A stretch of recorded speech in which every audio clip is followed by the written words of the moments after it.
Hola amigos, bienvenidos una semana más al programa Toda una Vida. Todos los programas son distintos, porque cada persona que se sienta aquí es distinta. Hoy tengo que decir que una vez más me siento llena de orgullo, pero hoy con un afecto muy especial. Muy especial porque hay quien dice que en los medios de comunicación somos todos amigos entre comillas. Yo aquí tengo que quitar las comillas y en muchos otros casos. En Marbella se da, yo diría, un aspecto curioso, que somos muchos los amigos que estamos en distintos medios de comunicación y conservamos esa amistad. Y además el orgullo de sentir esa amistad.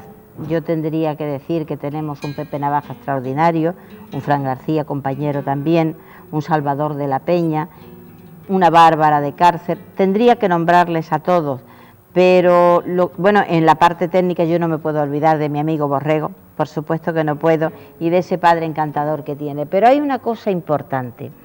La persona que hoy tenemos, yo diría que los medios de comunicación son su vía pues para engrandecer Marbella, porque ahí es donde yo quiero llegar. Una persona que cuando habla de Marbella la engrandece y que lucha día a día por ofrecer lo mejor de Marbella, tanto en su historia como en la actualidad. Y digo en su historia como en la actualidad porque tiene un programa maravilloso en Radio Televisión Marbella, precisamente de la historia de Marbella, y en la actualidad porque es un hombre que dice como nadie, comenta como nadie la Semana Santa, porque vive su Semana Santa. Y si hablamos de él con relación a la música, pues Paco Moyano en la música es la exquisitez suprema. Paco, yo te doy las gracias por estar aquí conmigo. No, las gracias te las doy yo a ti y además estoy casi abrumado porque has hecho una presentación como casi de una estrella mediática o de la sociedad marbellí y no es para tanto, pero sí hay un fondo de verdad en el sentido de que siempre intento dar de Marbella a pesar de los problemas que pueda haber en la ciudad, que de hecho los ha habido, pero siempre intento dar una imagen positiva porque de cualquier problema, desde el momento en que se reconoce, dicen que es la vía para solucionarlo, ¿no?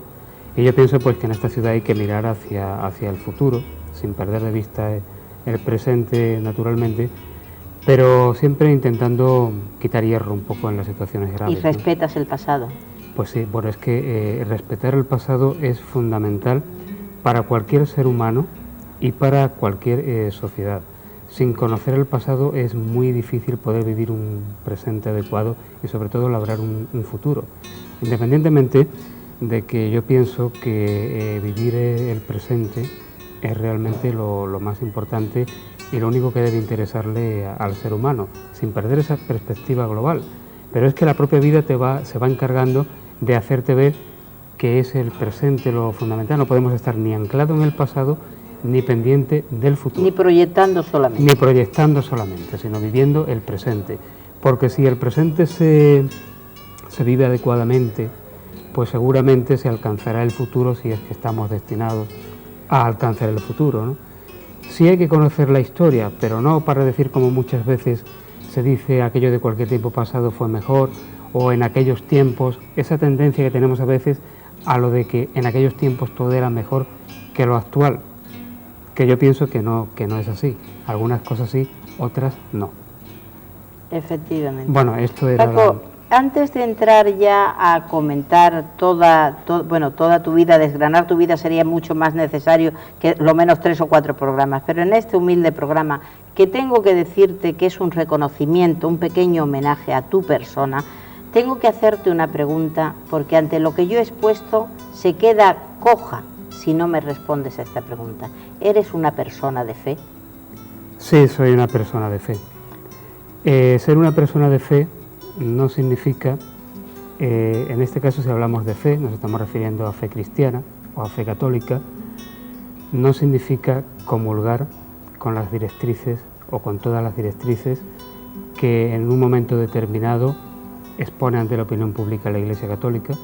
Y yo he sido director de un colegio del Obispado de Málaga durante 12 años, he estado mucho más tiempo ahí, y pienso que una cosa es la Iglesia como institución formada por seres humanos y otra cosa es la fe. que pueden ir unidas, pero no necesariamente. Y para mí la fe no es exclusivamente la fe católica o la fe cristiana. Entiendo como fe el creer en una trascendencia, y en ese sentido sí. Paco, naces en la calle Peral. Es que es un lujo, ¿eh? Donde tú naces es una de las calles principales de Marbella. Para mí es una de las calles emblemáticas de la ciudad. Esa calle que se llama Peral y donde hay siempre esa duda o esa ambigüedad sobre si se llama Peral porque ahí existió en algún momento un Peral que resultase llamativo o en honor a Isaac Peral, el inventor del submarino, que yo me inclino a pensar por esta segunda pues es verdad eso que dices. Pues sí, nací en esa calle porque, bueno, es que entonces rara vez alguien nacía en un hospital, por lo menos en un pueblo o en una ciudad pequeña como era Marbella. Y en el caso de mi familia, que somos 5 hermanos, todos hemos nacido ahí, en esa calle Peral. Hay una anécdota preciosa de tus padres que me comentaste que creo que va a resultar curiosa de los telespectadores. Tus padres a veces en el cortijo se llamaban en la distancia con una caracola. Sí, dices en el cortijo porque mis primeros años de vida transcurrieron pues en una zona a mitad de camino entre Marbella y Estepona, lo que había sido un cortijo. Esa foto ya estás de mayor. No soy yo, es mi padre. Ah, ese es tu padre. Esta foto es de mi padre, que se llamaba Juan, falleció hace pues 3 años. Que Dios le tenga en su gloria. Y bueno, como se ve ahí, estuvo haciendo servicio, mucho, ¿eh? Sí, estuvo haciendo el servicio militar en la Armada o en la Marina.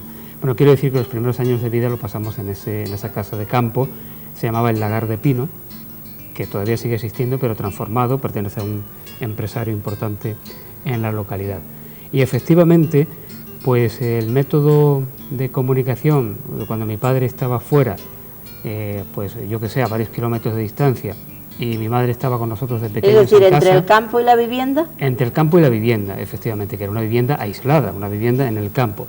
Era una caracola del mar. Qué bonito. Una caracola, y con ese sonido de la caracola que alcanzaba grandes distancias, y más en el campo, y en el campo de aquella época, donde aunque no se estaba muy alejado de la carretera, por la carretera pasaban muy pocos coches, la contaminación acústica era nula, con lo cual todavía había más posibilidad llegaba el sonido más limpio de alcance. Y ese era el método de llamarlo.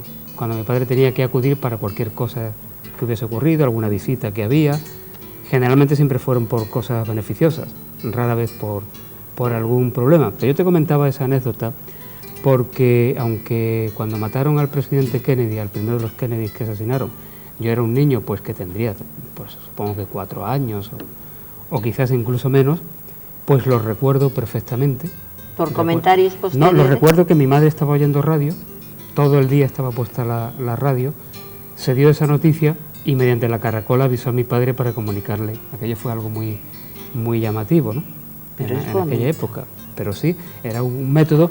Hombre, yo creo que en lugares apartados y en lugares de campo, este tipo de procedimientos se han utilizado bastante. No sé si el de la caracola, pero algún otro procedimiento que pudiese crear un sonido llamativo. Al fin y al cabo, es un poco el espíritu tribal. Ya en África se ha hecho con el tantán o se ha hecho con las señales de humo entre los indios norteamericanos, ¿no? O sea que, hombre, hoy día pues se tendría el móvil y ya está. Pero claro, yo pienso que para gente muy joven actualmente que ya es llamativo eso. Hombre, muy llamativo, y sobre todo porque como viven en la época de o en la era de la comunicación y de los móviles, pues yo pienso que no podrán entender que antes viviésemos no ya sin móviles. A tan pocos años vista, ¿eh? Pues sí, porque estamos hablando de menos de 40 años. Exactamente. O de 40 que no estamos años. Hablando de siglos. Estamos hablando de 4 décadas. Y sí es cierto. Del sonido en tu infancia, porque el sonido además yo creo que lo has tenido muy latente a través de, igual que la música, a través de tu vida. He ido perdiendo un poco de oído por profesión, no por la profesión de los medios de comunicación, sino de la enseñanza, que la verdad es que se pierde un poco de agudeza auditiva. Pero realmente, si pasamos del oído, pasamos a los olores. Y me comentaste algo que a mí me hizo mucha gracia porque te pasa igual que a mí. ¿Recuerdas el olor de los churros, de los tejeringos? Sí, pero eso tiene una explicación.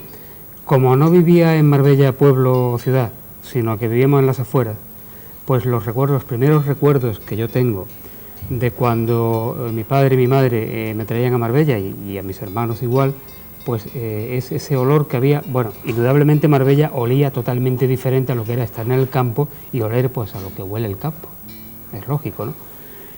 Pues ya el olor que tenía Marbella era absolutamente diferente, era un olor desconocido para mí que me llamaba mucho la atención, pero de manera muy especial los churros, que no se llamaban churros, se llamaban tejeringos, eran los tejeringos, y que, bueno, pues eso me llamaba la atención mucho, y venir a Marbella estaba asociado al tema de los tejeringos.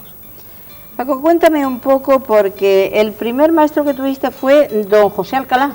Bueno, el primer maestro oficial. Oficial. Digamos, pero antes, yo cuando tenía 4 años ya sabía leer y escribir un poquito. Pero eso era porque había... ¿Esta foto es de aquella época o más adelante? Esta foto es ya cuando estábamos en Marbella, cuando nos trasladamos a Marbella. Tienes una cara de niño espabilado, ¿eh? Sí, bueno, ahí... ¿Eras travieso? No he sido muy travieso, ¿no? ¿no? He sido un poquito viborilla, en el sentido de que cuando era niño corría muchísimo, muy inquieto, ¿Y preguntando mucho? Muy inquieto y preguntando mucho, soy muy curioso.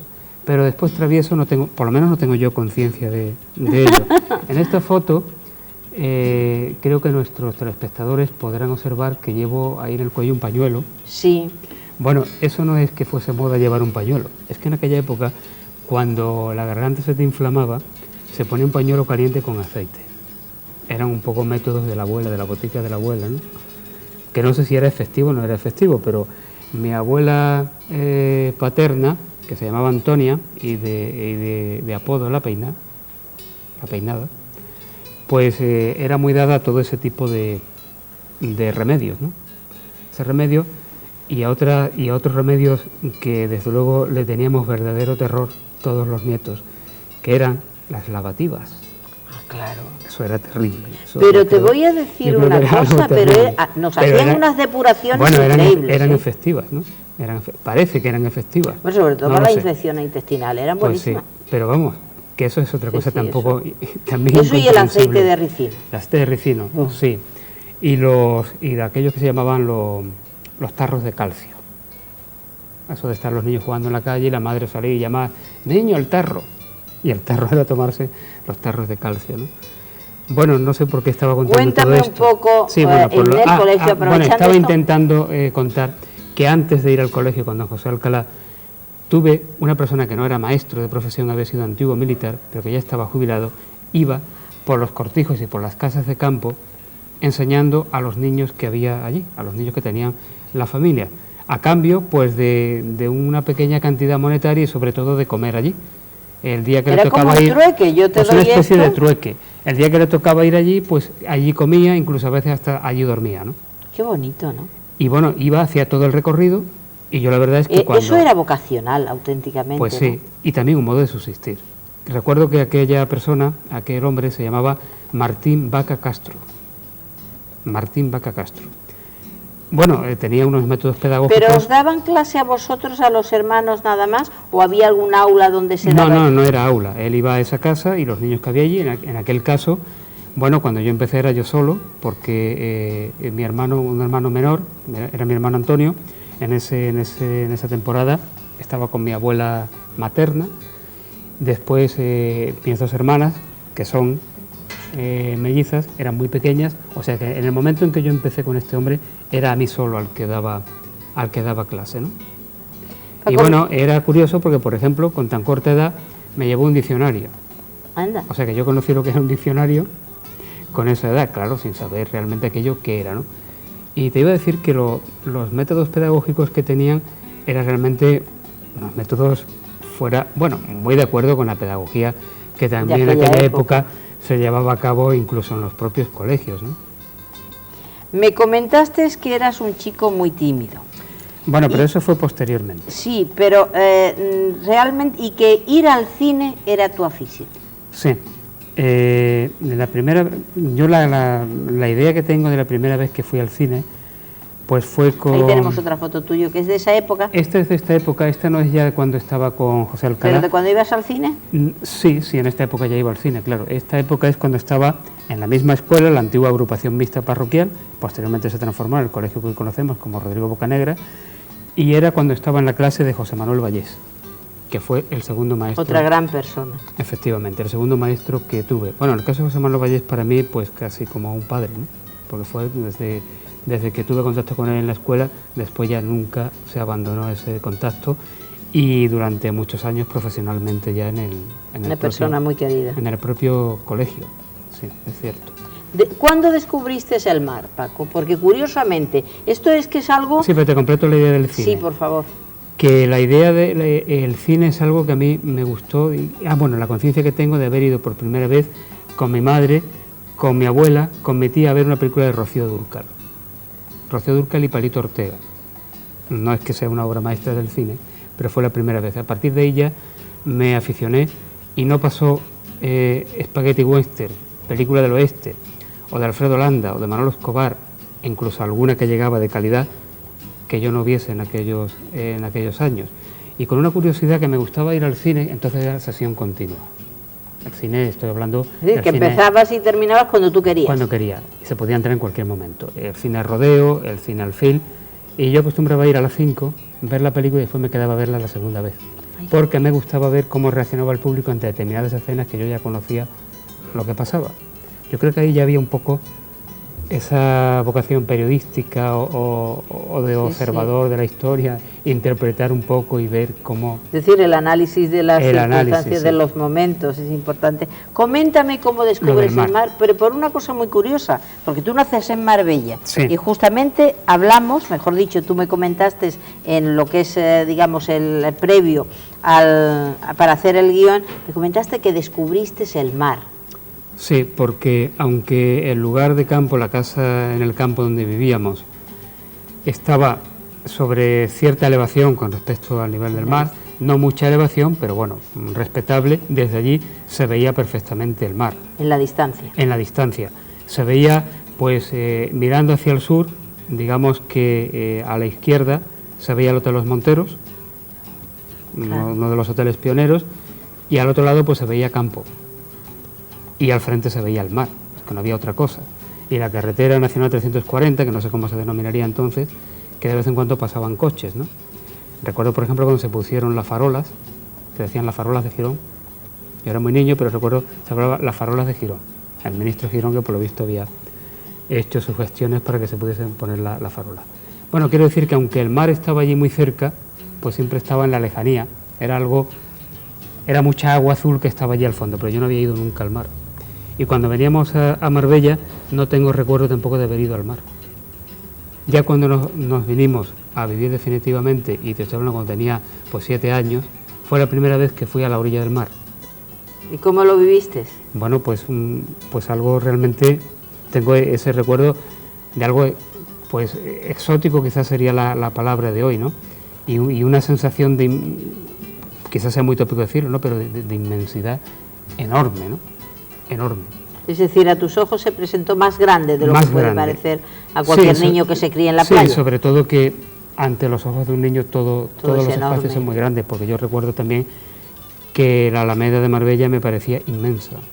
Y hoy día, pues evidentemente se ve que la Alameda de Marbella Eso es cierto, Paco. Es pequeñito, que recuerdas las plazas de tu infancia y las veías enormes. Efectivamente. Podías correr con el triciclo, podías hacer muchas cosas. Y entonces pues el encuentro con el mar fue muy importante, y yo creo que desde entonces me pasa como le pasa a la mayoría de la gente que ha nacido en el mar o que ha vivido en el mar durante toda su vida, que cuando te vas a otro lugar que no hay mar y llevas varios días, falta el punto de referencia. Sí, eso es cierto. Y eso es cierto. Así. Y después pues ha habido mi familia siempre una vinculación con el mar.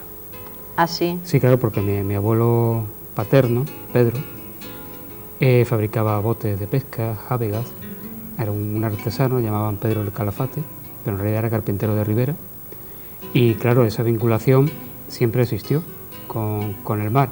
De hecho, todos los hombres de mi familia que hemos hecho el servicio militar, lo hemos hecho en la Armada, en la Marina. Nadie se ha ido voluntario, pero curiosamente a todos nos han llevado a ese arma, ¿no? Es decir, pero ¿porque lo pedíais? No. Por lo visto, de alguna manera estábamos vinculados. Habían ido, pues mi abuelo había ido, mi padre, mi tío, y de alguna forma estábamos vinculados y ya directamente nos pasaban. Creo yo que la cosa era así. tengo aquí una especial llamada por la radio sindical, Sí. es decir, los sorteos. Los sorteos, bueno, sí, claro. Eso es... Bueno, Ahí estás tú. ¿Con qué edad tendrías tú ahí, Paco? Pues aquí yo creo que tendría 15 o 16. Y ya estás con un micrófono en la mano. Esto es de una vuelta ciclista, una de las veces que pasó por Marbella, que venía Luis Ecoaña, que había ganado el año anterior el Tour de Francia, creo que fue la única vez que lo ganó. Y ahí pues estoy entrevistándole. Esto es en Nueva Andalucía, en la parroquia, en la iglesia de Nueva Andalucía, en uno de los locales que el padre Manolo, el Lolo, como le llamábamos los alumnos, tenía, bueno, y sigue teniendo allí, ¿no? Y eso pues no sabría decirte qué año es, pero sí puedo tener eso, 15 o 16 años. ¿Y cómo te inicias? Pues te lo explico. Mi hermano empezó a trabajar en esta radio sindical cuando el director era Juan Carlos Reina. Bueno, era el director y era de todo un poco, ¿no? O sea, porque eran esos tiempos, ¿no? Mi hermano empezó a trabajar allí, pues siendo muy joven también, pues con 16 o 17 años, y yo iba de visita, pues cuando tenía 12 años, cuando tenía 13, iba sistemáticamente de visita, ¿no? Me gustaba aquello de verlo cómo se hacían los programas y demás. Y hubo un momento determinado en que Salvador de la Peña, al que tú has mencionado anteriormente, al que conozco... Pues, que queremos muchísimo. Y por mi parte es igual, al que conozco, pues como te digo, de toda la vida, él hacía un programa los sábados por la tarde que se llamaba Ondas Pop, que iba de 4 de la tarde a 9 de la noche. Dentro de ese programa, que era un programa musical eminentemente... Había horas, ¿eh? Había horas. Bueno, la radio entonces se hacía toda en directo y toda la radio local, no había otra historia. La pura artesanía de la radio. Además, la artesanía más absoluta. Hoy día los técnicos de sonido que hay en las emisoras de radio actuales no pueden entender que se trabajase de esa manera. De hecho, ya hoy día no saben trabajar ni con platos de tocadiscos. Eso es así. Bueno, en este programa, Salvador un día me dijo, mira, en el sorteo que vamos a hacer del concurso, pues tú vas a sacar la papeleta. Eso fue lo primero que yo hice, sacar una papeleta y leer el nombre. Y a partir de ahí ya me quedé cada sábado pues para decir cuando habían acertado y cuando no habían acertado y los puntos que tenían. Ajá. Ese fue el comienzo. Y a raíz de ahí, pues ya con Antonio Hidalgo, que es otro radiofonista, hoy técnico de sonido, pero que entonces hacía tareas de locución también, y que era el director del club de oyentes, del radioclub de la emisora sindical, pues ya empecé a colaborar con él leyendo cartas de los oyentes del Radio Club. Qué bonito. Y a raíz de ahí creo que debe haber alguna foto más que aparecerá por ahí de esa etapa, ¿no? Y ahí empecé en la radio, y eso conecta directamente con lo que tú dijiste antes de que yo era un niño tímido. Efectivamente... Esta es la foto que tú... Esto es de Radio Club, ahí está Antonio Hidalgo y... Buen amigo también, buena persona. Efectivamente, y esta chica que fue la madrina de Radio Club, que venía de San Roque y que me parece se llamaba Serrano de apellido, pero no lo recuerdo bien. Y bueno, pues ese niño que aparece ahí soy yo, que me decían que siempre parecía como un poco mayor y como un poco maduro, pues seguramente sería así, porque me relacionaba con gente más que mayor. ya era bastante mayor que yo. Bueno, pues efectivamente era Pero tímido. eso enseña mucho, ¿eh? Enseña mucho, y el tema de la radio, aquí estoy también de esa época, con una camisa un tanto psicodélica. Si se viese en color esta foto, pues era desde luego chillona al máximo esa camisa, ¿no? Pero tampoco se te veía en pantalla. No, y tú te sentías a gusto, con lo cual... Era la época. Claro. Bueno, pues la radio fue para mí el antídoto contra la timidez. Ese es el mayor agradecimiento que yo tengo a la radio, que absolutamente terminó con mi timidez para todo. A pesar de que la radio es un lugar o es un medio en el cual hay una complicidad con el oyente. Yo oí una vez decir a Carlos Herrera una cosa que dije, bueno, esto es lo que yo he sentido siempre, ¿no? Él decía que él cuando habla en radio le habla siempre a un oyente, solamente a uno. No puede concebir que le habla a muchos. Y a mí siempre me ha pasado igual. Es esa intimidad que no se da en televisión. Que no se da en televisión. Es cierto. Televisión, tú sabes que estás hablando y que hay un montón o una buena cantidad de personas viendo. Y en radio también hay. Pero no sé si le estás hablando a alguien en particular. Es más personalizada, ¿no? Yo creo que sí. Y es también la diferencia, o la diferencia de sensación que hay en radio cuando haces un directo, cuando haces un programa grabado, que a mí particularmente no me gustan los programas grabados, porque cuando estás grabando un programa eres consciente que no te está oyendo nadie, excepto el técnico de sonido. Y el técnico de sonido ya lo tienes muy visto y muy oído. O sea que no es igual, la espontaneidad no es igual. Y yo creo que el oyente avisado que está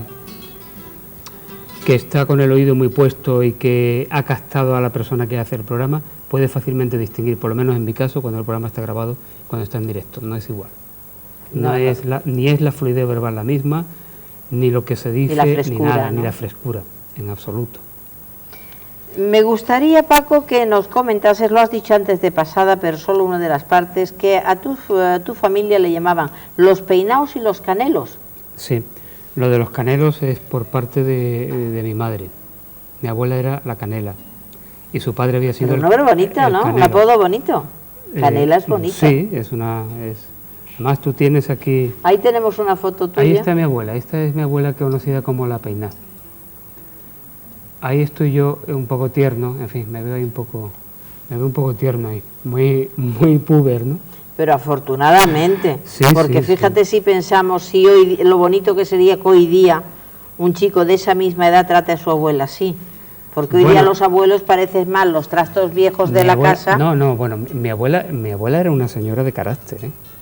Mi abuela era de muchísimo carácter y se murió de 89 años. Creo que le faltaban 3 meses o 4 para cumplir los 90 y se murió el día que se levantó, se cayó, no le pasó nada y dijo, hoy me muero.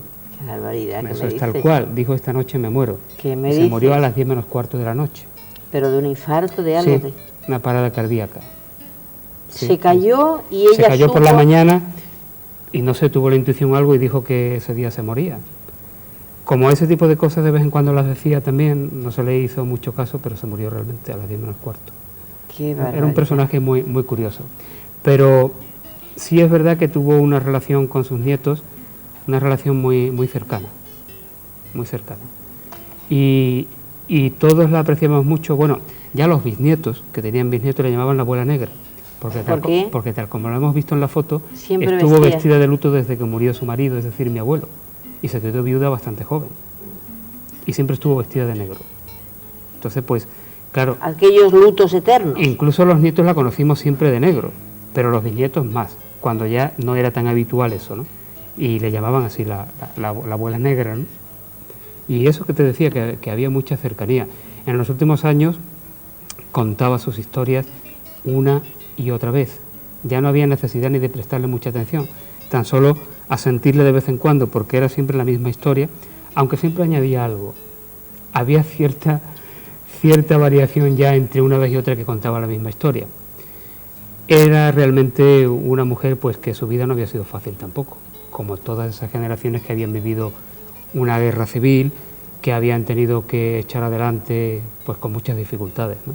Muchísimo. Y que les habían creado pues un carácter de no echarse para atrás ante ningún problema y de no perder la calma. Que hoy día lo tenemos eso más difícil, hoy día perdemos la calma mucho más fácilmente que eso hacía es una gran filosofía de vida, Paco. Sí, lo que estás comentando de tu abuela, bueno, es una gran filosofía de vida. A su padre le llamaban Juan Peinado y toda la familia se le quedó la Peinado. Y por la otra parte pues creo que era Antonio el Canelo y todos los hijos se le quedó lo de Canelo, ¿no? Qué cosa más curiosa.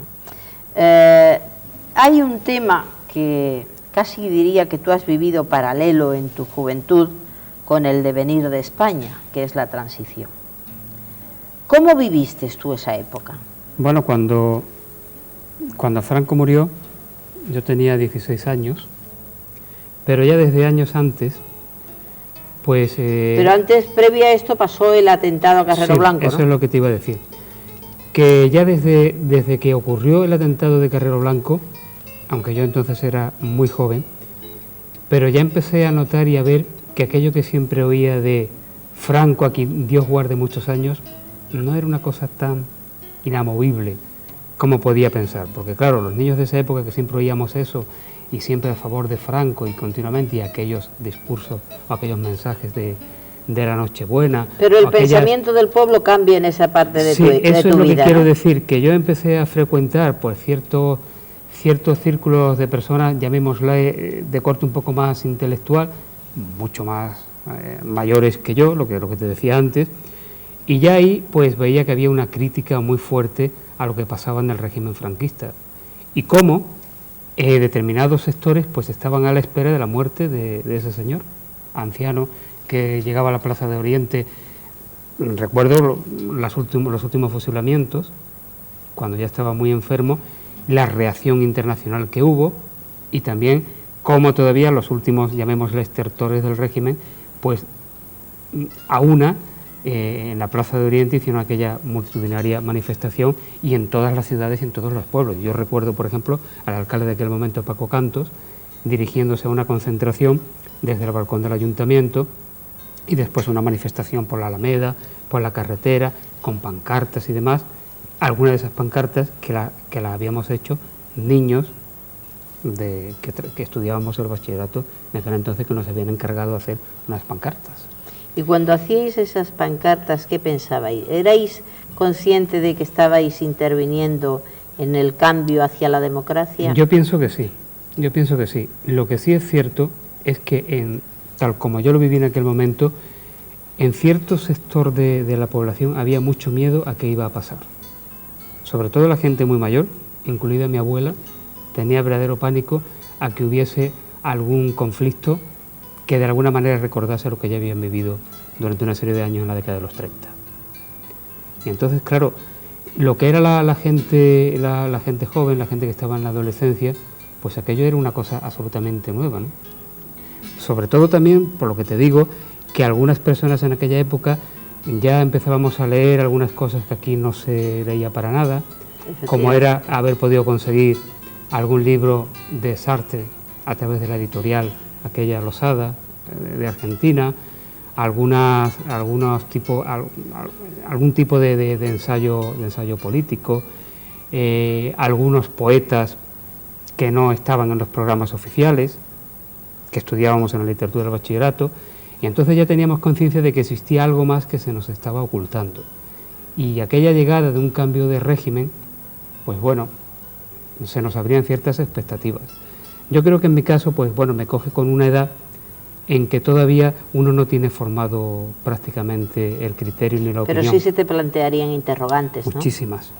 Muchísimas interrogantes se me planteaban. Sobre todo porque la formación política que teníamos, si ya los adultos era una formación política nula, la que teníamos nosotros como estudiantes de bachillerato todavía era mucho peor, porque sí, teníamos una asignatura que se llamaba popularmente política, pero cuyo título oficial era Formación del Espíritu Nacional, y lo que se estudiaba era el tercio sindical, el tercio familiar y poco más, y cierta economía política que era pues encaminada a lo que el régimen de Franco había introducido, ¿no? Efectivamente. Después se inicia la transición y bueno, todo aquello de las primeras elecciones. ¿Cómo las viviste? Bueno, pues lógicamente todavía no teníamos edad para votar, entre otras cosas, aunque tuviésemos 18 años, todavía no éramos mayores de edad, hasta que ya después se nos concedió. Los 21. Y ya pudimos participar. Yo la primera vez que participé... ¿Te cogió en el impasse ese? Sí, yo la primera vez que participé en unas votaciones fue para aprobar el Estatuto de Andalucía. Ajá. Con aquella famosa pregunta que había que ir a la universidad para entenderla. Yo ya estaba en la universidad, pero era difícil entender aquella pregunta tan enrevesada y sobre si un artículo u otro, en fin, todo aquello... Que no te aclaraban. Que no te aclaraban. Aquello ya sí lo viví de manera muy consciente y plena porque ya estaba en la universidad y ya aquello era muy diferente. Yo la primera vez que me trasladé a Málaga para estudiar en la universidad fue en diciembre del 77. Precisamente el mismo día que hubo aquella famosa manifestación que mataron a aquel chico Caparrós. Que se mató aquel día, o sea que lo asesinaron. Bueno, estuvimos en Málaga, lógicamente no pude ir a la universidad, estuvimos sin poder salir de Málaga 4 o 5 días. Es la única vez porque claro, hoy día desde la distancia se oye constantemente en televisión, en la radio, todo el mundo, incluso gente de 30 años, parece que corrieron delante de los grises. Sí, es cierto. Ahora, por lo visto, eso se lleva y tal. Sí, es cierto. Hombre, yo puedo decir que yo, por la edad que tenía en aquella época, la única vez que corrí delante de los grises fue en Málaga, pero por necesidades del guión, quiero decir, por pura necesidad, porque es que me cogió allí en medio. Y lo mismo que a mí, a bastante gente que estaba en ese momento estudiando y que no es que nos hubiésemos metido ni en política ni en nada, sino que nos cogió en aquella podríamos decir, coyuntura. Ibas en ¿no? ese autobús. Exactamente. De la y entonces época. tengo que decir, pues sí, yo corrí delante de los grises, pero no porque yo tuviese ninguna conciencia de nada muy profundo, digamos, desde el punto de vista político, ¿no? Digamos que accidentalmente te cogió en aquella época. En aquella época. Hay algo que volvemos a la radio, porque es curioso, pero yo creo que la radio ha marcado tu vida, ¿no? Sí, bueno, eso es evidente que la radio ha marcado mi vida. ¿Viviste las antenas de oro? Sí, bueno, eso fue el año en que a Juan Carlos Reina Lozano, al cual siempre le mostraré públicamente en privado mi agradecimiento, y que se le quiere, evidentemente, es una persona además, querida.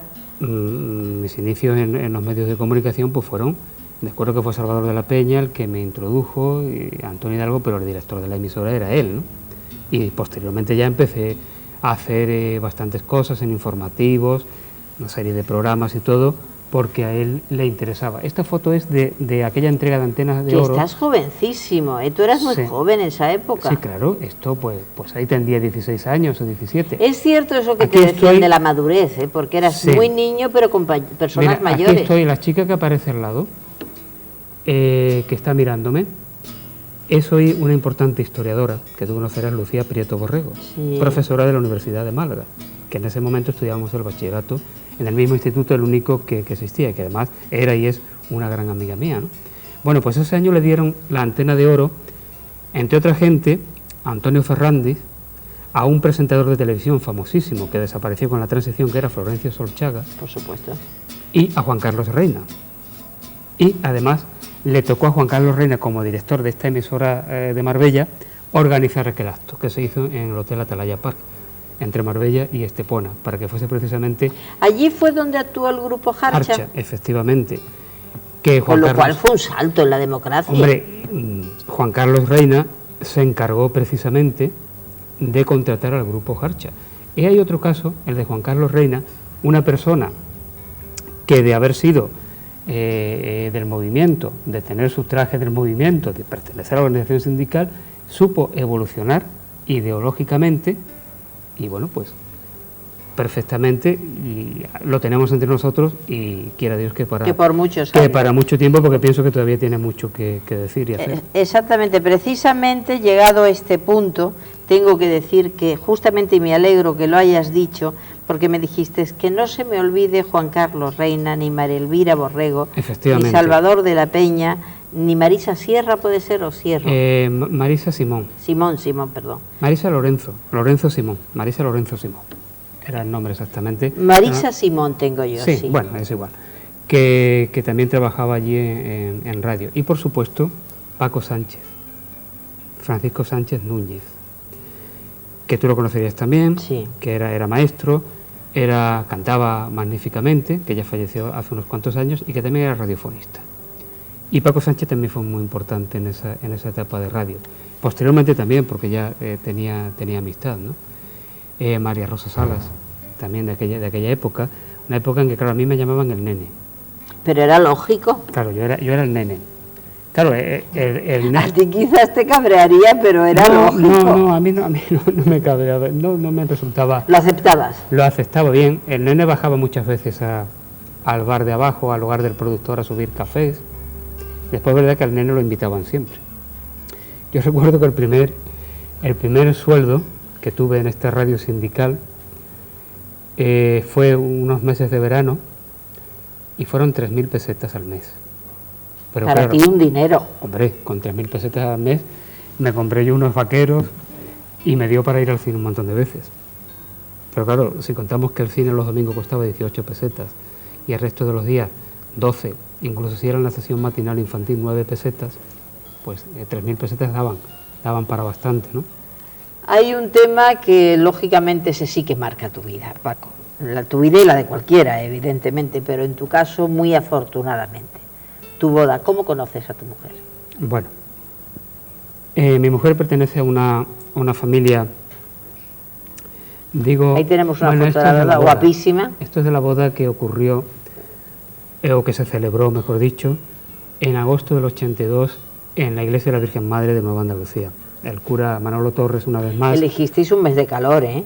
Sí, hizo calor, es cierto. Te lo digo porque te veo con chaleco, te veo exquisitamente vestido. Sí, bueno, por una vez había que ponerse corbata. ¿Qué pasaría? Yo rara vez me pongo corbata, pero esa vez me lo tuve que poner. Bien, me preguntabas que cómo la conocí. Sí. Pertenece a una familia que yo diría internacional en el sentido de que su padre es francés, casi alemán, su madre peruana, en fin. Ella tiene la belleza del mestizaje. Ella nació en Perú y su padre trabajaba en una multinacional que lo iba a trasladar a Europa. Son siete hijos, 7 hermanos, y progresivamente los fue mandando a Europa y concretamente a Marbella, donde su abuela materna vivía. Entonces ella llegó en el 77, primero llegó una hermana y un hermano, y bueno, pues a ella me lo presentaron también cuando llegó, una presentación nefasta. Sí. Sí, porque ella tenía que incorporarse a hacer el COU, yo había terminado ese año el COU, y me preguntó qué asignaturas podía coger como optativa, y yo le recomendé algunas, y le dije que les recomendaba esa porque era un poco más fácil, que quizás las otras le iban a resultar más difícil, y dado que venía de Sudamérica, lo mismo la preparación. Claro. En fin, fue un poco... Un poco brutal, como quiero decir, en mi sinceridad de excesivamente expresión, direccional, ¿no? Vamos, fuiste a la Y diana. entonces pues aquello parece que le resultó muy mal, y dijo, este pedante, y eso ocurrió, pues creo que fue en el mes de febrero o así, y sin embargo ya en el mes de noviembre pues estábamos en relaciones, ¿no? Se cumplió. Y desde entonces ya pues seguimos. Que a veces no es bueno los niños como en el principio. Paco, quiero quedarme en este punto tan importante de tu vida para darle seguimiento, pero vamos a pasar simplemente a un minutito de consejos publicitarios. Muy bien. Ustedes saben que dura poquísimo, no se nos marchen, lo justo pues para incluso intercambiar opinión. Nos vemos.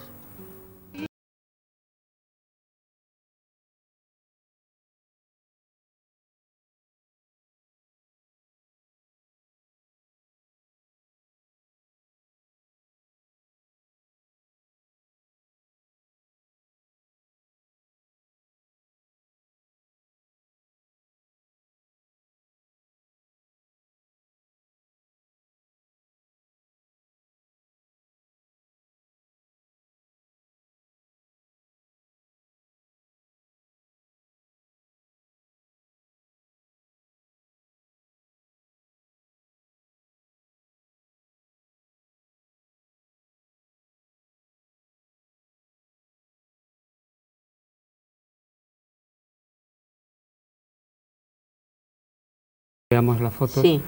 Bueno, sí, esto es de una foto de un viaje que hicimos con alumnos cuando había el 8º de Educación General Básica a Madrid, a la zona de Madrid. Además, siempre me acordaré de este viaje porque venía un alumno nuestro, Miguelito, y la madre nos dijo, a mí me gustaría ir al viaje porque si no, mi Miguelito os va a dar el viaje.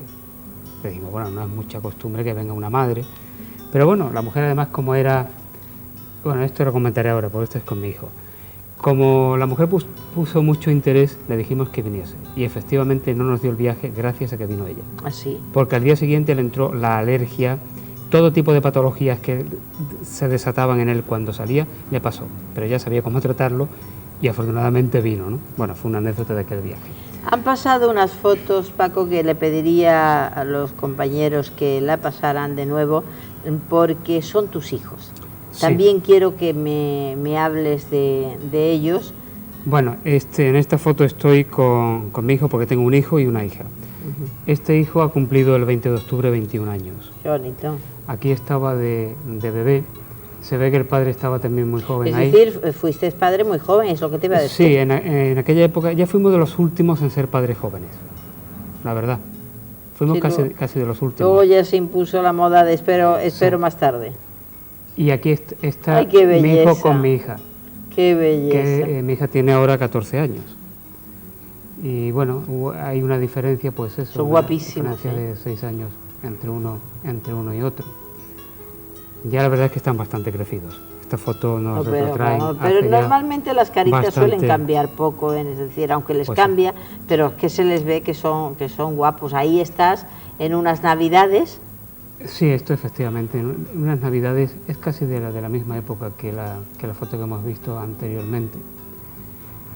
Para seguir la tradición de mis hermanos, acostumbramos a tener un niño y una niña.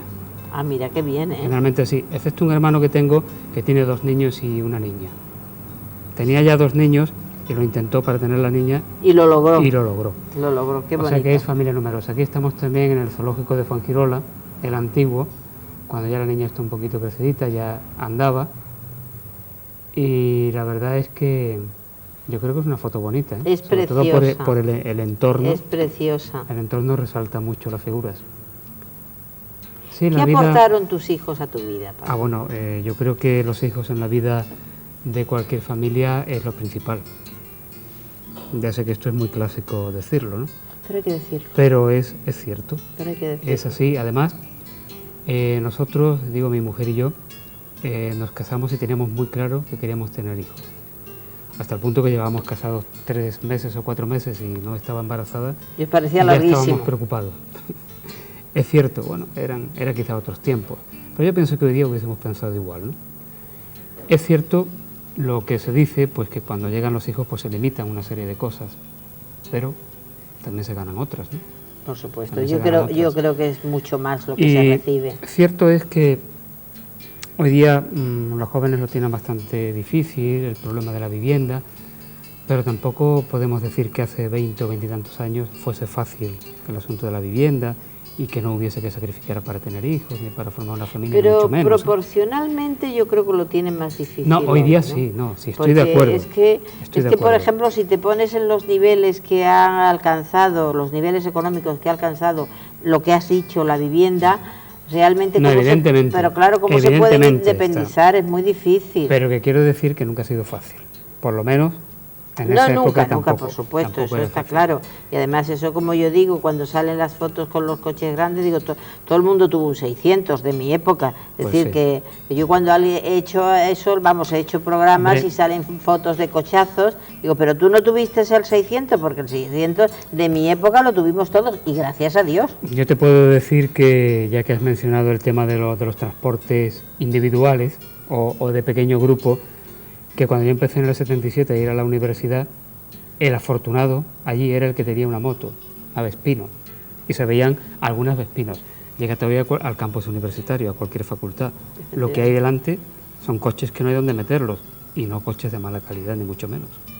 O sea que, en ese sentido, pues desde luego, pues ha habido un cambio total, ¿no? En tecnología sí lo tienen más fácil, eso es cierto, pero porque la tecnología ha avanzado. Y también, eso está claro. Mira, quizás por esa cuestión de que para independizarse lo tienen más difícil, pues también hay cierta tendencia a que los padres facilitamos mucho más a los hijos, cosa que antes no ocurría, porque, hombre, antes no era fácil que tuvieses un equipo de música, que tu padre te comprase un equipo de música, que digo un equipo de música, ni una máquina de escribir, ¿no?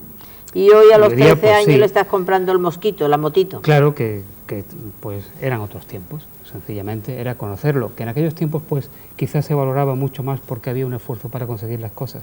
Pues sí, y hoy día muchas de estas cosas están bastante más fáciles y otras más difíciles, o sea que todo es... Hablando de personas a quien, bueno, en el recuerdo hay que rendirles también homenaje y bueno, desear lo mejor en ese paraíso que realmente a las buenas personas se les tiene prometido, ojalá todos los tenemos prometido, ojalá nos encontrásemos allí. Tenemos que hablar de Espona, tenemos incluso una foto que es de una donación que hizo la mujer, exactamente ahí está. Ahí estamos en el Casino de Nueva Andalucía, cuando Ana María Muñoz Miró, Ana María de Espona, hizo esa donación al casino de una escultura de Vicente de Espona. Vicente de Espona yo lo conocí ya mayor. Él vino a España, a Marbella en el año 1970, 71, y ya se quedó aquí pues el resto de vida que tuvo. Y yo lo conocí a través de José Manuel Vallés, y desde entonces ya siempre tuve un contacto con él, porque era una persona muy interesante como ser humano y desde luego como artista, porque tiene una obra, yo diría que una obra por descubrir, siempre lo digo, porque el gran público no conoce la obra de Espona. Una obra escultórica que tiene todavía en el estudio, alguna de esa obra fundida, otra todavía sin fundir, y pintura magnífica, cuadros muy elaborados, todos con un significado, con un simbolismo, con una interpretación detrás. Era un hombre que gustaba mucho de la charla, que no entraba nunca en circuitos comerciales, que no se casaba con nadie, que no transigía con aquello que no consideraba que era de calidad, y realmente así le fue en cierto modo, ¿no? Porque con la obra que tiene y no logró tener un respaldo económico que debería haberlo tenido. Y porque quizás no se acopló al juego de los mercaderes que hay en ese mercado. Efectivamente, no se acopló al juego de los mercaderes. Sí. Vivió dignamente de su obra, es así, pero la verdad es que su obra es de una envergadura que debería tener otra repercusión. Eso es así. En Marbella hay algunos monumentos suyos necesitados de rehabilitación, alguno que se destruyó, el Sol, que parece que está aprobado también que se vuelva a hacer, pero que todavía no se ha llegado a hacer. Y pienso que el que eso haya desaparecido del patrimonio de Marbella es un error grave para la cultura de esta ciudad. Pero bueno, esperemos que en algún momento si todo lo que sea pérdida de patrimonio es doloroso. Es importante. Es doloroso. Y después, pues cuando ya falleció Vicente, pues he seguido teniendo, bueno, y sigo teniendo amistad y toda mi familia con Ana María Muñoz, que bueno, pues es una mujer también muy comprometida con todo el mundo de la cultura y pues una buena amiga, eso es cierto. Así que bueno, el recuerdo de Vicente de Espona tenía que estar aquí presente. Por supuesto que tenía que estar, y más en una persona tan exquisitamente sensible como eres tú. Tenemos que hablar de la inauguración del nuevo Colegio Bocanegra, sí. Que además me parece que tenemos fotos. Sí, por lo menos un par de fotos creo yo que debe haber por ahí. Bueno, esto no es de la inauguración del colegio, sino de la inauguración de un curso de la Fundación Diocesana Santa María de la Victoria, a la que pertenece. Todos los años se inaugura el curso en Málaga, con asistencia del obispo, que es el presidente de la fundación. ¿Estás don Antonio Dorado? Don Antonio, yo aquí estoy sin barba, y esto es una reunión donde estamos todos los directores de ese año, o que se tomó posesión en ese año, o que ya estábamos de director en la dirección de algún colegio diocesano en esa época. Y ahí estamos. La verdad es que la obra de ese colegio, o sea, de la ampliación, se hizo en un tiempo récord. Ni nosotros podíamos creer que iba a estar a tiempo, pero estuvo a tiempo. Fue un intercambio que hizo el ayuntamiento con el obispado a cambio de la ampliación de la plaza de la iglesia, de las posesiones que ahí tenía el obispado. A cambio de eso, el ayuntamiento construyó el colegio, ¿no?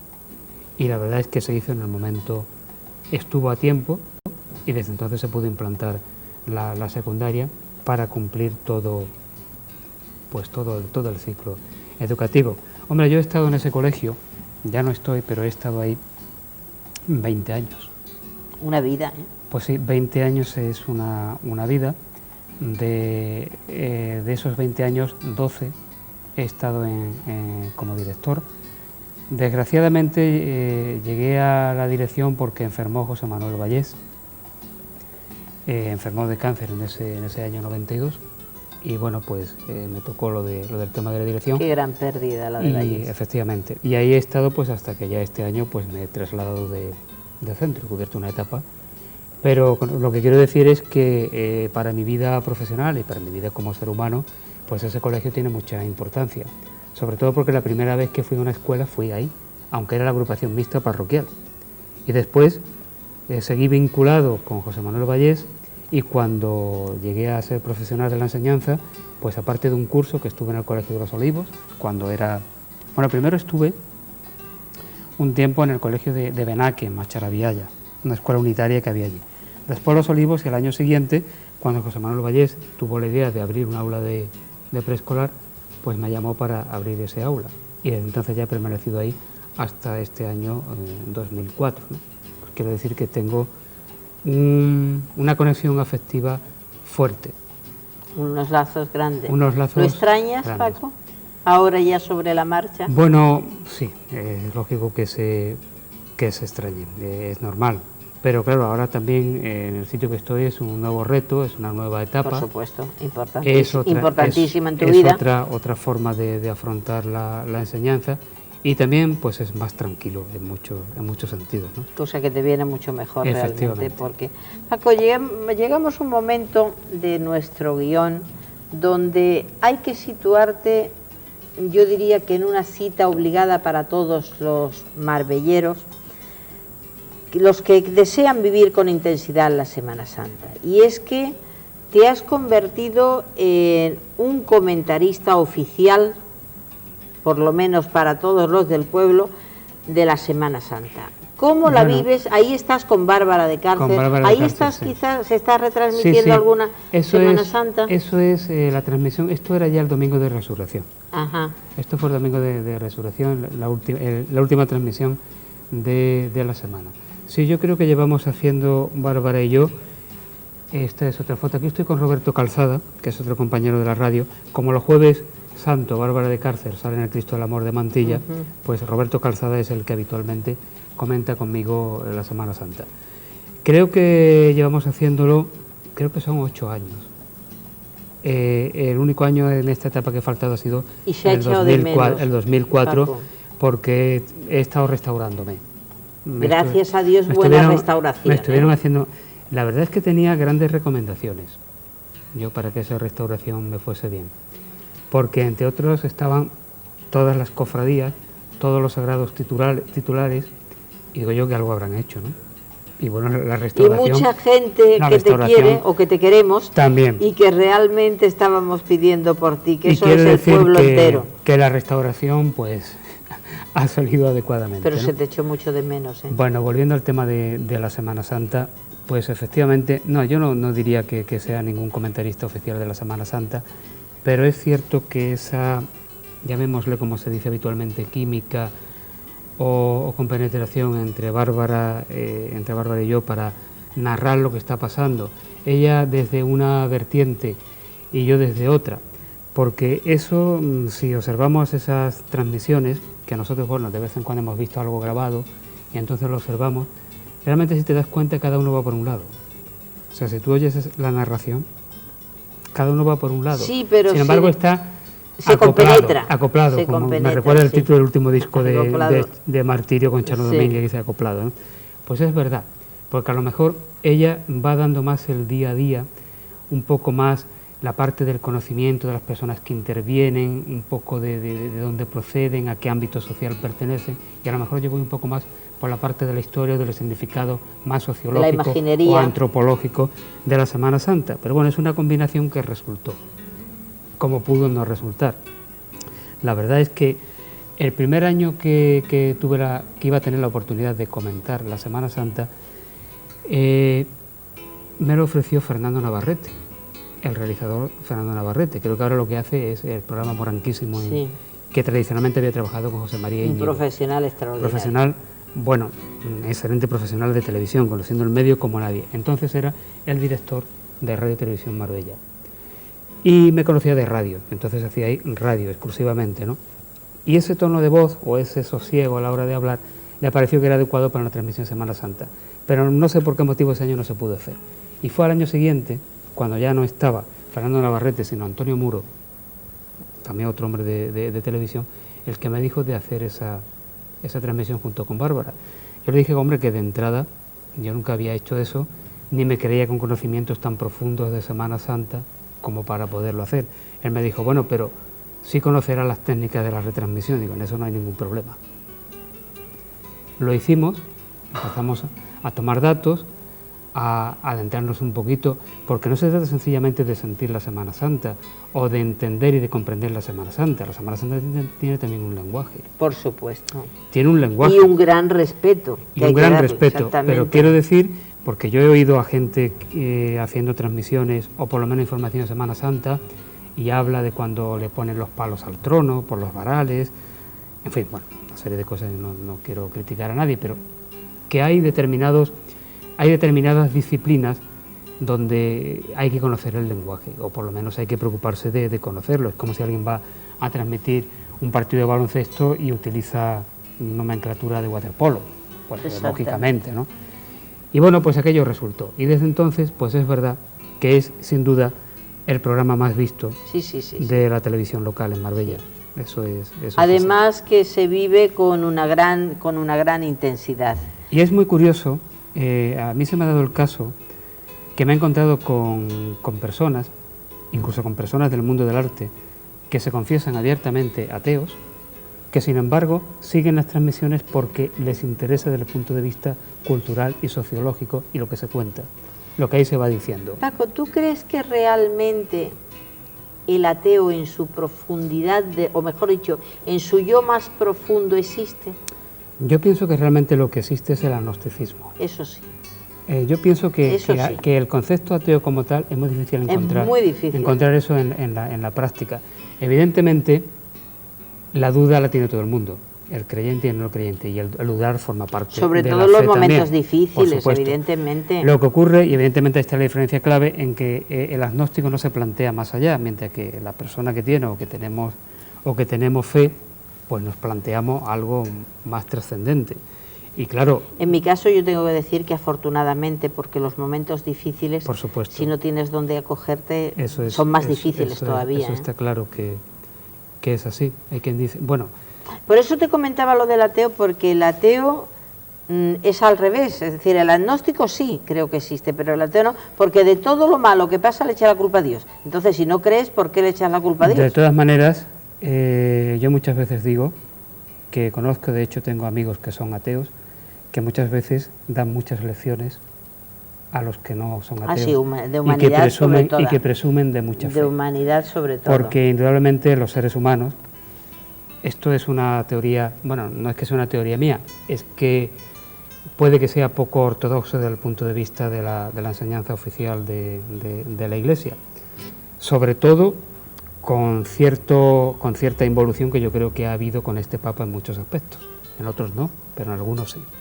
Y es que yo pienso que el ser humano, dado que todos hemos sido creados por un Dios, que además es un Dios que es amor, independientemente de que seas ateo o no seas ateo, si en algún momento se nos va a valorar algo es la calidad humana, la profundidad y la calidad como persona.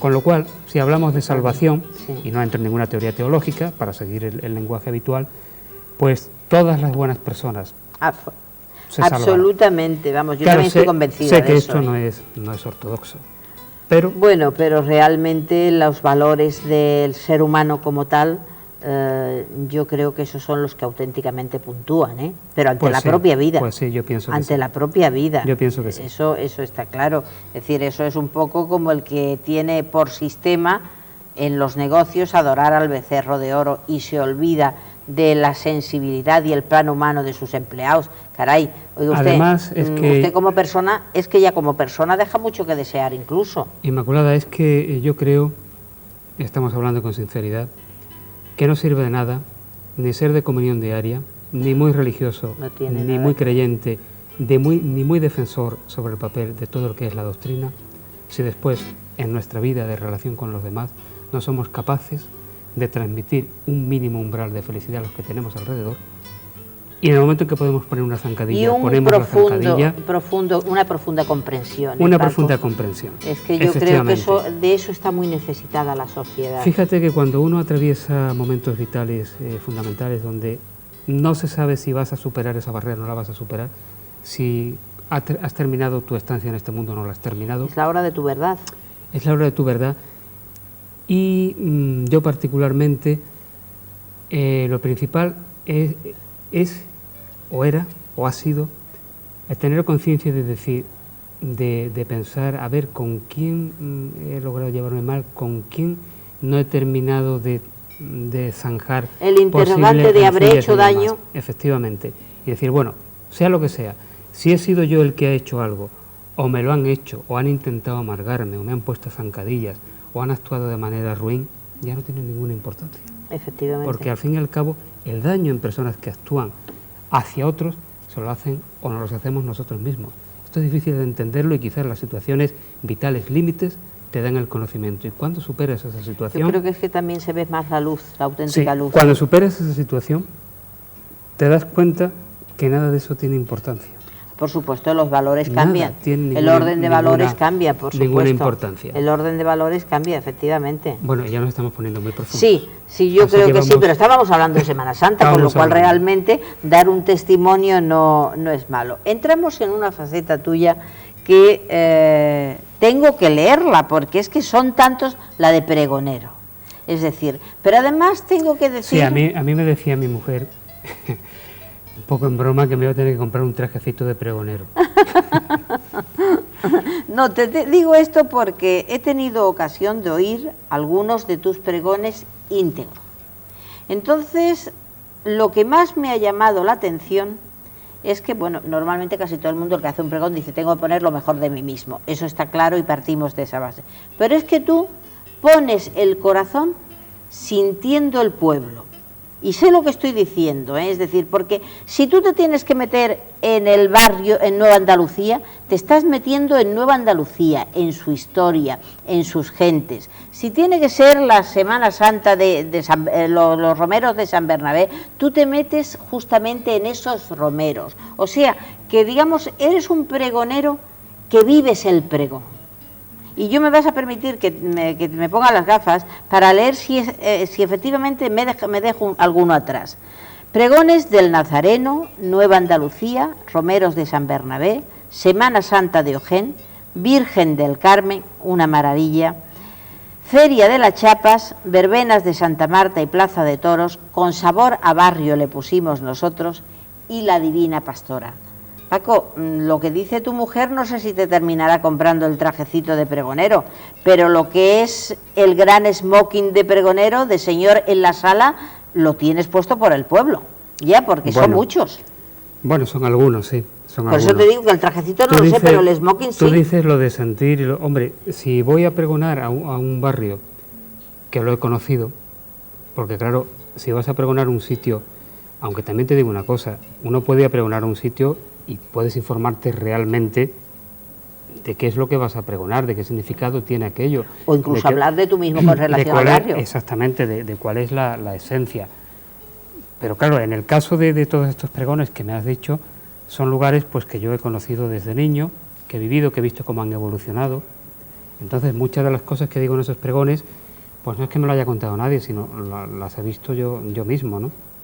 Hombre, yo creo que cualquier pregón que vayas a dar, tienes que darle un mínimo de contenido, independientemente de que después la gente te vaya a oír más o menos. Pero tú pones corazones, Paco. Sí, pero me refiero, mira, por ejemplo, está muy difundido, y en Marbella en los últimos años es así, que se elige a un pregonero o pregonera para la feria exclusivamente por la popularidad o la fama que pueda tener. Sí. Se nos dan casos de gente que dan pregones, que por lo menos se lo han elaborado, y otros casos, y no menciona a nadie, donde llegan allí y dicen 4 cosas.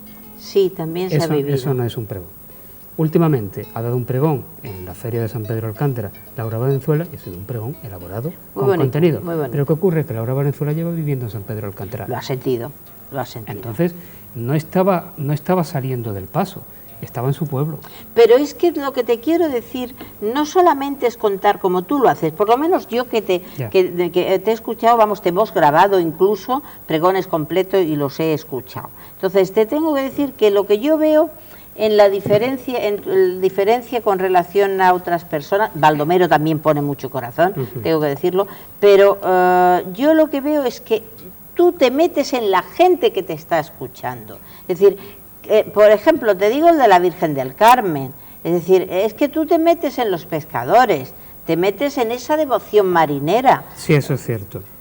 Eso es decir, que te implicas en el pregón. Hombre, hay una gran diferencia entre lo que puede ser el pregón del Nazareno, el pregón de la Virgen del Carmen, que se da en un templo, un pregón de Semana Santa, que la gente que va porque quiere ir y va a oírlo y puedes hablar con tranquilidad y puedes meterte en cierta profundidad, a un pregón de verbena. Claro.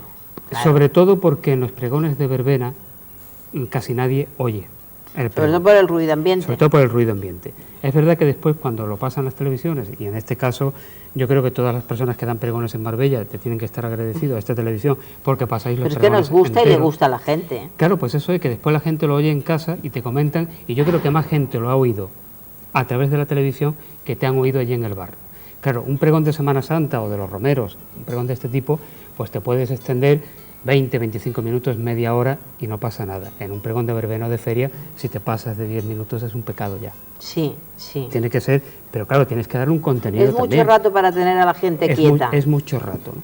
Sí. Y bueno, esto de los pregones, pues la verdad es que, pues como todo en la vida, te va llegando, alguien un día te propone. El primer pregón que yo di fue de los romeros de San Bernabé, cuando estaba Cantos Moyano y Paco Gamito, fueron las 2 personas que que me dijeron la posibilidad de dar el pregón, y bueno, se dio, en aquel entonces fue en el Andalucía Plaza, después ya se ha pasado también a la iglesia, ¿no? Pero entonces se daba en hoteles.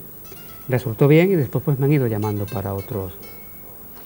La Delegación de Participación Ciudadana y de Fiesta, pues la verdad es que más de una ocasión me han llamado para... Afortunadamente. Para este tema. Porque lo que has dicho antes es verdad, es lastimoso que marcando unas fechas, como pueden ser Semana Santa, como pueden ser las verbenas, las ferias, etcétera, marcando una fecha que todo el mundo espera o que muchísima gente espera, es una pena que el pregón no sea lucido y con sentimiento, ¿eh? Eso sí que te lo digo como ciudadana de a pie. Yo no voy a decir ya que un pregón, porque sobre qué tiene que ser un pregón o cómo tiene que ser un pregón, pues hay múltiples versiones y cada uno tiene una concepción diferente. Yo no quiero decir que tenga que ser una gran pieza literaria, no se trata de eso, ni incluso para un pregón de Semana Santa. De un sentir vivo. Exactamente. Un pregón de Semana Santa, por ejemplo, pues si lo da un cofrade que lleva toda su vida dentro de una cofradía, que siente la Semana Santa, que sabe su valor, su significado, pero a lo mejor no tiene una sintaxis exquisita ni una capacidad literaria, pero tiene un sentimiento, eso es igual de válido que el que haga un pregón de una altura literaria enorme. Ha conectado. Ha conectado con el público. Con el público, porque claro, a un pregón de Semana Santa no va alguien que no le importe, va alguien que le importa eso. Exacto. Es así, como no va al fútbol alguien que odia el fútbol. Y que vive el sentir cofrade. Y que vive el sentir cofrade, efectivamente, que es un tipo de religiosidad en algunos aspectos muy discutible.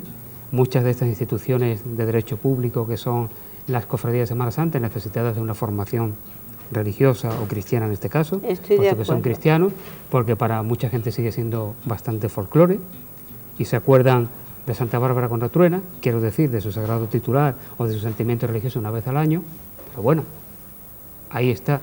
Tampoco ha sido siempre pacífica o muy bien avenida la relación entre determinadas cofradías y los propios obispados, en fin, es un mundo muy amplio, ¿no? Un mundo muy amplio, pero que hoy día, pues claro, tiene un calado tan profundo en la sociedad y que ya forma parte no solamente del entramado religioso, que es el originario y que debería ser el más importante, pero también es fuente de ingresos turísticas. Pues también hay que cuidarlo. Y también habrá que llevarlo a Fitur. Mira cómo vive Sevilla su Semana Santa. Y también habrá que no hay que olvidar que es la fiesta grande. También habrá que llevarlo a Fitur. Sevilla, a mí me llamó muchísimo la atención que en la Corporación Sevillana existe una concejalía de fiestas y otra de fiestas mayores. Por supuesto. Y otra de fiestas mayores. Y también el tema de la Semana Santa, que tiene que ser subvencionada por ayuntamientos. No es obligación de los ayuntamientos, pero bueno, entra mucho dinero en la ciudad, pues también habrá que subvencionarla. Sí, sí. Es una llamada al turismo, exactamente. Hay que hacerlo, que no se paguen las subvenciones en su momento, y hay que hacerlo, y hay que llegar a acuerdo y tal, y le cueste la cabeza a algún presidente de agrupación de cofradías, porque a lo mejor ha hablado cuando no le habían permitido hablar. Es otro tema en el que no entro en este momento, ¿no? Pero que quiero decir que en torno a ese tipo de acontecimientos que tú has mencionado, la Semana Santa, las ferias, todo forma parte ya de la vida de la ciudad y que interesa no solamente a los que están directamente implicados, que son los que ponen en marcha todo ese movimiento, sino a todo el resto de la ciudadanía. Es que es un acto cultural que interesa, fíjate, aunque sea cultural popularmente, es decir, un hecho popular. Exacto. Pero es cultura, porque es cultura. Por eso yo cuando has dicho, hay personas que se ponen a hablar y eso no es un pregón, te decía que era una pena, por lo menos desde mi modo de ver, es una pena desperdiciar esos grandes momentos en pro de que viene fulanito o menganita porque da bien en el papel cuché. Yo creo que hay que ir realmente, que el pregón tiene que estar, hombre, si se unen las dos cosas, como bien has dicho con Laura Valenzuela, hombre, bendito sea Dios. El caso de Laura Valenzuela, exactamente, el pregón que dio en la Feria de Málaga Julio Iglesias, exactamente, que es una persona, pues ¿quién va a dudar hoy día de la categoría de Julio Iglesias y de la proyección internacional? Pero dio un pregón. Exacto. Dio un pregón. Que alguien le ayudase a escribirlo, bueno, vamos a entrar en eso, porque hay quien dice, sí, se lo escribiría, bueno, ¿y qué? Bueno, eso no tiene nada que ver si él lo siente. Que exactamente. Los políticos también le escriben a muchos políticos, a la mayoría. Por supuesto. A la mayoría de los políticos le escriben los mítines y las intervenciones. Habló de unas teorías económicas, pues eso. Exacto. Paco, llegamos a un momento en donde este pequeño, humilde homenaje, pero lleno de cariño, Paco, te lo aseguro. Y yo te lo agradezco, porque Hombre, hay gente que a lo mejor podrá pensar, pues como salgo habitualmente en medios de comunicación y tal y cual, no creas que... A mí me gusta salir en medios de comunicación, pues porque llevo toda la vida haciendo en ellos pues, información o programas musicales, o sea, haciendo ese trabajo, pero no ser el objeto, en este caso como homenajeado, porque entre otras cosas, sinceramente, tampoco no me considero personalmente ¿Te parece tanta... poco luchar por Marbella con la intensidad bien, sí, que lo has hecho toda la vida? Y desde ese planteamiento que tú hiciste, bueno, aparte de por la amistad, que claro está, dice eso de si tú me dices ven, lo dejo todo, no dice el bueno de los Panchos, cuando un amigo te dice ven, uno va, ¿no? Y en este caso, pues claro, yo tenía que venir, pero recordarás que te dije que bueno, que venía por eso, por amistad, no porque... Yo te lo agradezco y me honro con ello. Bueno, a lo que iba es que te lo agradezco especialmente. Te doy las gracias por esta charla que hemos tenido y que bueno, pues que ha sido una aproximación. No nos despedimos todavía porque precisamente siempre me gusta o nos gusta a todo el equipo dedicar una canción. Pero claro, en estos últimos tiempos yo prefiero que sea la canción que ha marcado una época de la vida del invitado. Claro. Tú me comentaste que recuerdas de pequeño a Lola Flores, con Gatubera, con la Zarzamora, que después recordabas el dúo dinámico, pero me dijiste que la que quizás te marcó más en una época de tu vida fue Hotel California, sí, de The Eagles. Podría haber elegido otras muchas, por ejemplo, el Imagine de John Lennon, o el Yesterday de los Beatles, y muchas otras. Pero es que el Hotel California es precisamente una canción del 77. Y claro, el 77 fue un año muy clave en mi vida. Fue terminar una etapa de estudio, terminar el COU, el ingreso en la universidad, el conocer a mi mujer, el trasladarme a Málaga para estudiar. Fue clave en realidad. El 77 fue un año clave. Y en ese año sonaba el Hotel California de los Eagles, de los Águilas. Pues no nos despedimos, grupo. Pero te pido por favor que veas el clip que han montado los compañeros, que hay que agradecérselo porque lo hacen con muchísimo cariño y va por ti, Paco. Pues vamos a verlo.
Paco, Pues todo excelente. una serie de recuerdos, ¿no? Muy bonito, sí.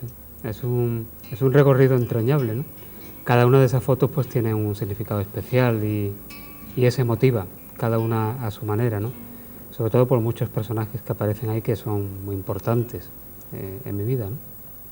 Incluso en la última foto, esa foto de grupo, hecha con el actual hermano mayor de la Pollinica y con un buen número de veteranos fundadores de la cofradía, aparece también don Francisco Echamendi, que es un sacerdote veterano que lleva mucho tiempo en Marbella y al que quiero de verdad. Yo también le quiero mucho.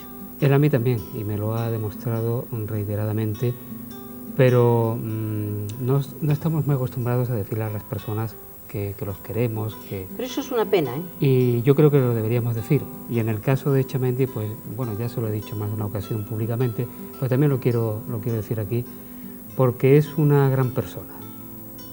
A pesar de que la primera impresión que a mucha gente le da es como de persona distante, pero no es distante ni mucho menos, es cuestión de saber acercarse. Me agrada que te haya gustado, porque realmente me imagino que viéndolo en casa, el videoclip que han montado los compañeros, pues podrás ir comentando con tus hijos cada cosa, como si de nuevo volviese a pasar tu vida. Pues sí, es posible. Es decir, en un videoclip se ha montado tu vida. Paco, ¿qué te voy a decir? Que te agradezco que estés aquí, que me siento orgullosa de haber estado contigo. Yo te diría que no cambies tu forma de ser nunca, ni de pensar, porque eres amigo de tus amigos y lo demuestras siempre. En Costa Sur te queremos, Paco. Pues gracias, Inmaculada. Ya sé que esto es como mi casa. Por supuesto. Que por aquí puedo venir cada vez que quiera. Por supuesto. Gracias. Señores, hasta aquí la vida entrañable de Paco Moyano. Estaremos con ustedes siempre y cuando ustedes quieran. Así que volveremos la semana que viene, si Dios lo quiere.